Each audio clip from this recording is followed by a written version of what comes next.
Well, 2023 has come to an end and it's time for us to pause and take a look at this year, which was very exciting, but also in some places quite traumatic. For example, if we start at the beginning, in January, we'll start with this guy, Brij Bhushan Sharan Singh. Indian wrestlers of Olympic levels staged a dharna at Jantar Mantar demanding justice, accusing him of sexual misconduct against female wrestlers. This is a BJP MP and the Wrestling Federation of India chief, which he no longer is the chief, but he remains a member of parliament. It took several months for the Delhi police to pay attention and actually take cognizance of that complaint. At the same time, there was Pathan fever, the unleashing of the magic of Shah Rukh Khan. Of course, Pathan and the release of Pathan came with questions about the color of Deepika Padukone's bikini, but also the biggest hit we had seen so far, proving that Shah Rukh Khan still got it. In February, there was a massive earthquake that hit Turkey and it hit Syria. 55,000 people were killed by this earthquake and more than 100,000 people were injured. India began Operation Dost and sent help to Turkey and Syria. It was also the one-year anniversary in February of Russia's invasion of Ukraine. That conflict is still ongoing and it's reached a stalemate, and the aid that and the assistance that Ukraine is receiving from the West is starting to tire out. In February, Delhi's Deputy Chief Minister Manish Sisodia was arrested by the CBI after 8 hours of questioning. Now, this was regarding irregularities in the Delhi excise policy, the liquor policy case, which has now been, that policy has now been scrapped. Sisodia's bail petitions have been denied through the year and he remains in prison right now awaiting trial. In March, our sights turned to San Francisco, where pro-Khalistani protesters attacked the Indian consulate. They went in, they vandalized the windows and they put in some Khalistani flags that were immediately removed, but it got a strong condemnation from Indian Americans and from the Indian government as well. Also in March, a judge in a lower court in the state of Gujarat found Rahul Gandhi guilty of defamation for saying in one of his election speeches that why are all chores called Modi? He was found guilty of defamation. He was sentenced to 2 years in jail, which is the exact period needed to result in his disqualification as a member of parliament and to bar him from contesting the 2024 elections. Later in the year, the Supreme Court, of course, suspended his 2-year prison sentence, and that sort of paved the way for him to go back as an MP in parliament and contest next year's elections. Moving on to April, India became the most populous country in the world, surpassing China, that has held that title for a century as the country with the largest population. India, now with an estimated population of 1.43 billion people, as anticipated, they will maintain this status now for the foreseeable future. Also in that month, Elon Musk bought Twitter for $44 billion in April. Since then, he's made many changes to the social media platform, but the biggest one was really the rebranding of it to X. Gangster Atiq Ahmed was gunned down on camera in Uttar Pradesh. He's a gangster who had 100 criminal cases against him. He and his brother were being taken for their checkup by the police. They were surrounded by police and they were shot dead on camera while in the presence of the police, raising questions really about the Uttar Pradesh police in that particular case. Also in April, the conflict in Sudan broke out. It's really a conflict that has not received the attention it deserves from the media across the world. It's fighting between two rival armed forces in the Sudanese capital. That's where it began. Primarily a power struggle between the Sudanese armed forces called the SAF and a powerful paramilitary group called the Rapid Support Forces, or the RSF. Now, it has led to the displacement of 7 million people who are struggling right now because they don't have homes, they don't have food, and it is a humanitarian crisis that deserves more attention that continues till today. In May, in India, violence broke out in Manipur. Again, ethnic clashes in the northeastern state of Manipur when there was a tribal solidarity march that was taken out by the Kuki people in several districts against the Meitei community's demand for scheduled tribe status. Now, according to government statistics, 175 people died in the clashes that broke out after that protest. 1,108 people were injured and a staggering 4,786 homes were demolished. Religious structures, temples and churches were vandalized in about 386 reported incidents of vandalism, and the widespread violence resulted in 70,000 people being displaced from their homes. In response, there was curfew in Manipur for several months and internet shutdowns that continued for months through the year as well. At the same time, India got a new parliamentary building that was inaugurated by the Prime Minister. It was designed keeping in mind the culture and history of India, and it could accommodate over 880 members of parliament and 300 members in the Rajya Sabha, suggesting to people that there is going to be an expansion in the number of seats in parliament altogether. Materials used for constructing the building came in from across the country. In that same month, Britain crowned its new king. King Charles III officially ascended the throne in Britain. This was the first coronation in the United Kingdom in 70 years after, Queen Elizabeth II passed away at the age of 96. When King Charles took his oath, he promised, and I quote, to solemnly promise and swear to govern the people of the UK and the Commonwealth, raising questions about whether this entire concept is rather outdated.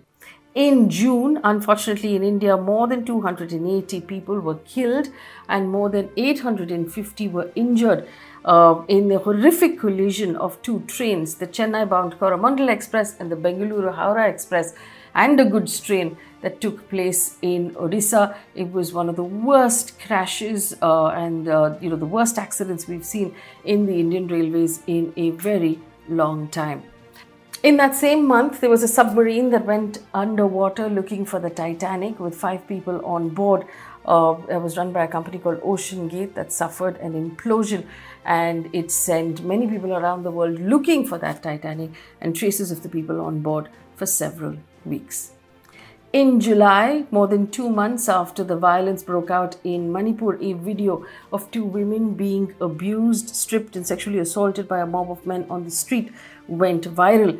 The incident shed light on the occurrence in Manipur 2 months ago and brought attention to the fact that the police had taken no action in this case. After the video went viral, the FIR was lodged. The police actually then began looking for those responsible for that incident. Protests gripped the nation over this. The matter crippled Parliament for an entire session as the opposition demanded a statement of the Prime Minister. The Prime Minister made the statement at the end of that session.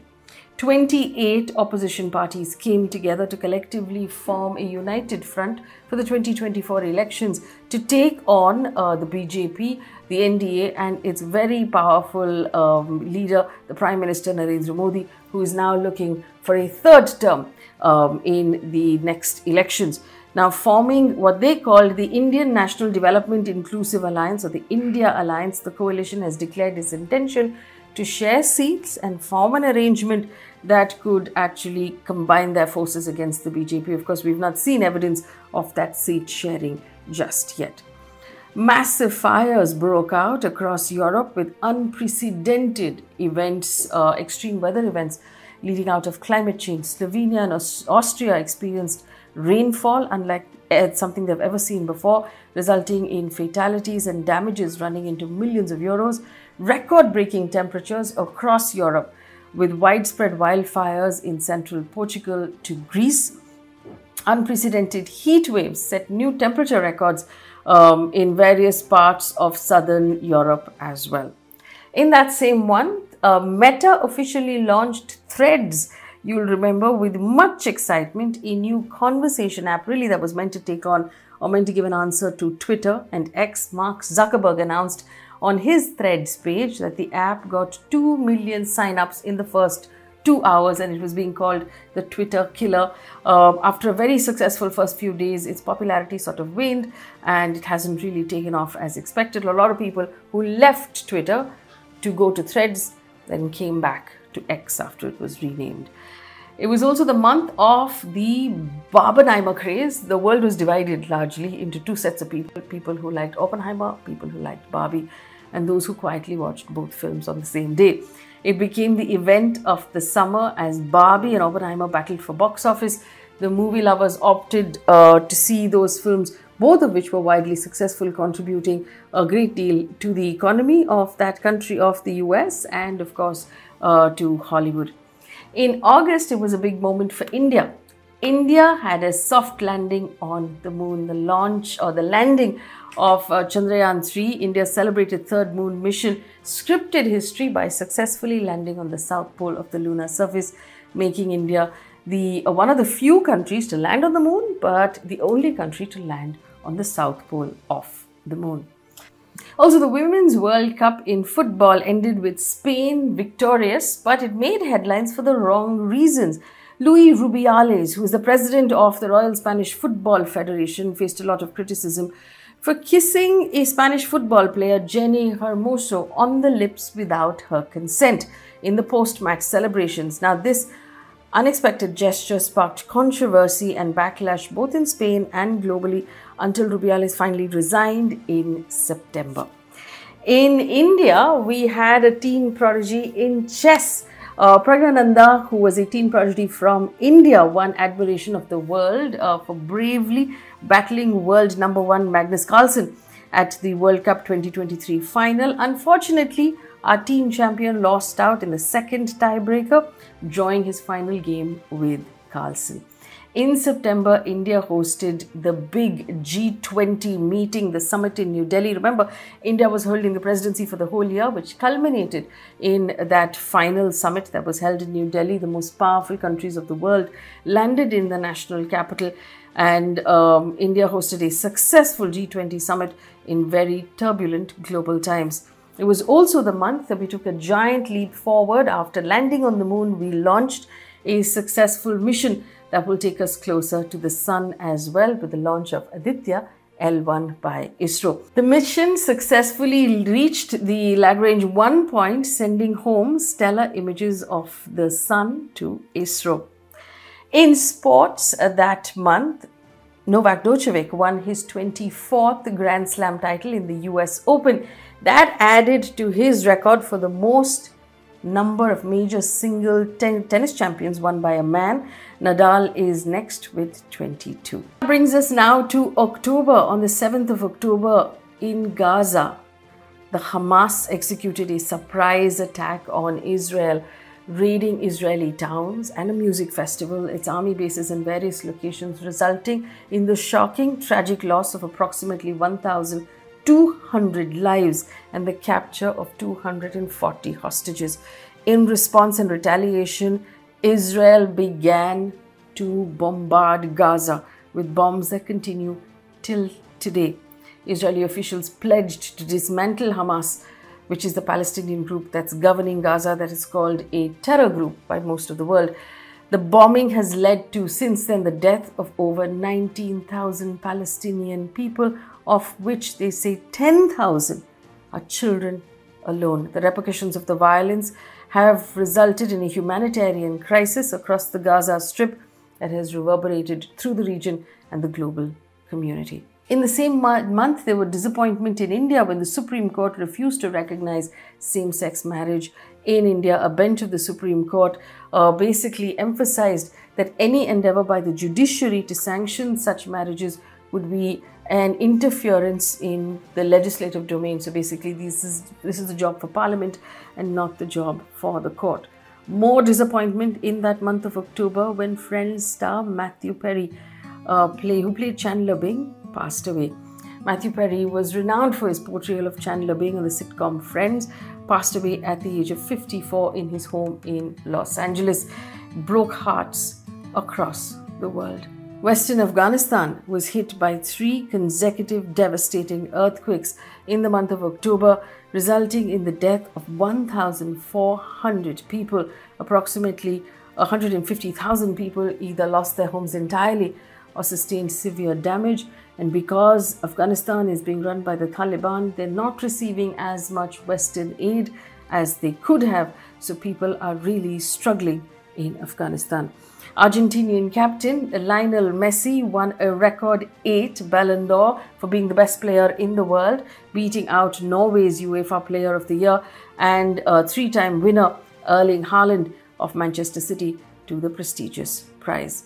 And on to November. As the weather cooled off on the 12th of November, a segment of the Silkyara Bend barcode tunnel collapsed during its construction, resulted in 41 workers being trapped inside that tunnel for 16 days. Various government agencies like the NDRF, the SDRF, the Uttarakhand Police, the engineers, the Indian Army Corps, the project of the Border Roads Organization, all of them came together for a rescue mission. Private resources, including tunneling expert Arnold Dix and Chris Cooper, were flown in from Australia. But it took a really long time, and finally rat hole miners were used to manually mine through the last few feet and get those workers out. In the same month, Australia broke India's heart by securing their 6th Cricketing World Cup title, setting a new record in Ahmedabad. They overcame all odds and a fervent home crowd to defeat India by 6 wickets. The Indian team that was undefeated in the World Cup until then, of course, had a devastating day. And despite dominating most of the tournament with 10 consecutive wins, India fell just short of meeting expectations of its cricket-loving nation. And finally, in the month of December, we started off with the elections of the state governments. BJP's clean sweep of the Hindi heartland with its landslide win of Madhya Pradesh, overturning the Congress governments in Rajasthan and Chhattisgarh. The BJP-led National Democratic Alliance now is in power in 17 states and union territories. Further down the month, on the 22nd anniversary of the 2001 parliamentary attack, 2 people actually jumped into the floor of Lok Sabha from the gallery and released colored smoke into the house. They were young people who were apparently protesting unemployment and following the example of Bhagat Singh. They were shortly apprehended after that by the Delhi police, who arrested 3 more people from outside of Parliament and 1 mastermind. After that, the opposition members of Parliament demanded answers from the Home Minister on the security breach, and they continued to protest when the Home Minister did not make a statement in Parliament. The presiding officers of both the upper and the lower house began to suspend members of the opposition from both houses of Parliament, resulting in a record over 140 members suspended from both houses of Parliament at that time. Also, in December, Taylor Swift was named Person of the Year by Time magazine for 2023, making her the first woman to have appeared as Person of the Year twice on that magazine. That brings us towards the end of this year. It has been, of course, a massive year full of heartbreak and a lot of trauma from across the world. Fingers crossed that 2024 is not as hard on us emotionally and mentally, but we will start 2024 diving straight in to a general election here in India. We'll bring you all of those updates and everything that's going on and all that analysis right here on Beetroot News across our Instagram and our Twitter, our Facebook and our YouTube pages. Remember, of course, to download the Beetroot News app for all news and updates. You have a really good New Year's and a wonderful year ahead. Thank you for watching.